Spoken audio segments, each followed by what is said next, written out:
সকালবেলা ঘুম থেকে উঠলে কিন্তু দুপুরের রান্না, রাতের রান্না, সকালের রান্না চিন্তা করতে হয়। তো সকালে তো জলখাবার খাওয়া হয়ে গেছে। তো দেখো দুপুরের কি কি রান্না বান্না করব, তাই নিয়ে আজকে ছোট্ট একটা মিনি ব্লগ তোমাদের সাথে শেয়ার করলাম। এখানে দেখো শাক পাতা, কালকে লাউয়ের ডগা এনেছে, এখানে লাউয়ের ডগা দিয়ে আলু বেগুন ডাঁটা দিয়ে এটা চিংড়ি মাছ দিয়ে চচ্চড়ি করেছি। আর এই যে লাউ চিংড়ি খাবে বলে লাউ নিয়ে এসছে, একখানা বড়ো লাউ নিয়ে এসছে, তো সাথে কিন্তু চিংড়ি মাছটাও এনেছে।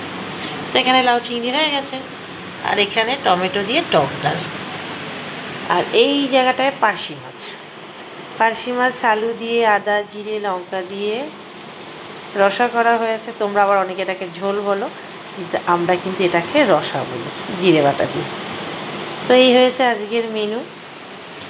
তো মেনুটা যদি ভালো লাগে একটা লাইক কমেন্ট শেয়ার করে দিও।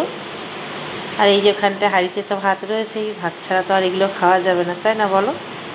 তো চলো, আমার রান্নাটা রেডি হয়ে গেছে, এবার আমি নামিয়ে ফেলবো। ভিডিওটা ভালো লাগলে একটা লাইক কমেন্ট শেয়ার করে দিও। চলো টাটা বাই, দেখা হবে নেক্সট কোনো ব্লগ বা ভিডিওতে। Bye bye.